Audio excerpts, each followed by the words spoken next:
So, what was your biggest motivation to move abroad? Like, tell me a little bit about, the little you and her dreams and how they turned into this incredible immigrant journey.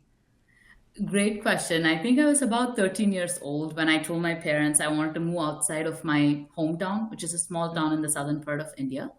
I chose to go to a boarding school from ninth to 12th standard and then sort of chose my own path after.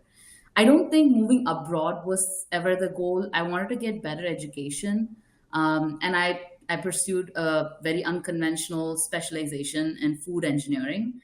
And there were not a lot of schools in India that had curriculum that were robust enough. They were just sort of mixing up chemical engineering, agricultural engineering, and making a curriculum out of it at that stage. So I wanted to move to a country where this was more established, and I think I was a little hesitant to move anywhere. I needed to learn a new language for. So US sort of fell in that sweet spot of having the options with an English speaking country. So it happened more so than me aiming for for it. But I love it so far. It's been awesome. I've gotten the quality education that I was seeking, and it also unlocked a lot of career opportunities after. Yeah, no, excellent. I love it. I think that a lot of people that are coming abroad usually come with the idea that, they'll just make more money or, get better jobs. But I think when you have a childhood dream that you're trying to fulfill, you just have a different level of motivation to sort of make it happen and work towards it. Not to say that making more money is a bad goal, but I think a lot of people forget that intentionality is what makes you super successful. So tell us a little bit about your journey from education into corporate life, because I know for a lot of folks that you coach and that also come to our YouTube channel, a lot of them are also struggling to get their first jobs out of college and really make it in this corporate space with visa regulations and all that going on. So, how was your transition from education into corporate? Great question. So, rewinding back to 8 years ago when I transitioned outside of like graduate school into corporate, I landed my first job at a small family-owned company. I think a lot of things that the current generation of graduate students are looking for were not part of my package. It was not a big name company. It was not in one of the popular cities. It was based out of Augusta, Georgia, which I had never heard of until that point. But it was a great starting point. Like I saw potential that I could learn, I could wear multiple hats, I could really like develop my skills, and I liked the people. So I ended up sort of making a more unconventional decision at that point than others.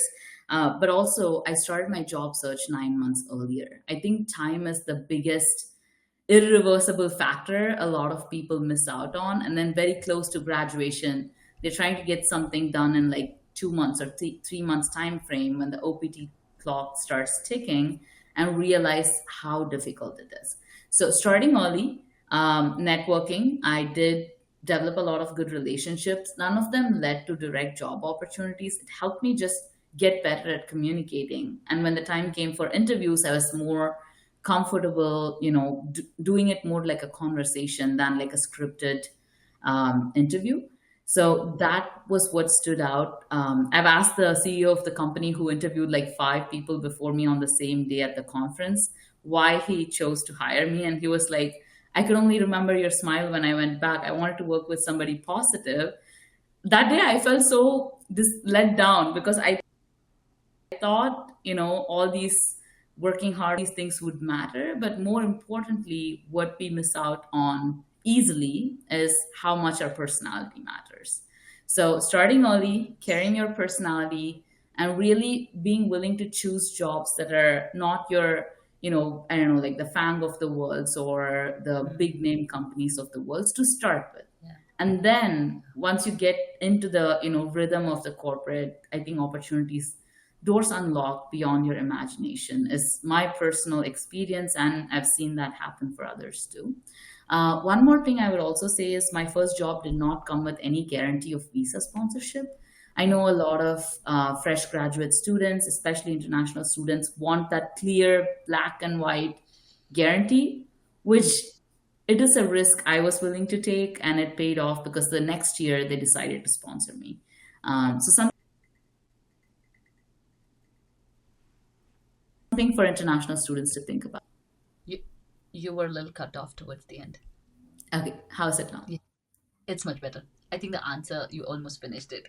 Um, but yeah, no. The reason I was really excited to hear that answer, and you probably saw my broad smile, was because that's the exact reason why I got hired 9 months before graduation, because I started in second semester. And I think most people just avoid that, and they just, like you said, they wait till the last minute, and they expect it to just work out because they have such a semester mentality, right? Like, I'm gonna everything takes like 2 3 months and I'll get it done, but they don't realize how hard it is. And what you're also saying is, I think a lot of people want to know what strategy looks like. This is what strategy looks like. As a student, you have time I, to explore sooner than later. But for whatever reason, you choose to excel in your subjects. I would rather just get a B. That was my strategy. I was like, I'm going to get Bs. And even though I have a 3.9 GPA, but my strategy was to get a B and focus on networking, focus on job search. I remember my friends laughing at me for going to the job fair, buying a new suit for it, studying over all night for it, even having a resume printout. They were like, "You have lost it." Like, I was in a safe school. There was no way I was going to get a job. The odds were absolutely against me. But to your point, I made an impression in the career fair. I spoke to the person to an extent that they chased me down right before the deadline to apply. They chased me down, and their headquarters called me saying, "Why haven't you applied yet?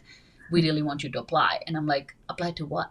And they're like, "The job that you talked to our people at career fair." And I'm like, "That was 3 weeks ago. Like, I don't know." And they're like, "Apply now." So I actually applied, and they had told me the same thing. H1B, they said, "We haven't done a lot of those, so we're not sure how it works, Mhm. but whatever you need, we'll do it. Just Mhm. join. If you will accept this offer, we'll do everything." And they were genuine. I mean, they actually waited a long time. My OPT came very late. But to Okay. your point, it was not my skills. I have a very mixed background, and I was not necessarily the top candidate in terms of knowledge. I was sitting with Purdue and Georgia Tech and all these big colleges. It was the personality, it was the connection, it was my real genuine curiosity about what they make and what they do Mhm. that helped me stand out. And I think it was also the orange blazer. I know you wear the orange blazer, but I think my job is because I wore an orange blazer to the interview. I love So it. yeah.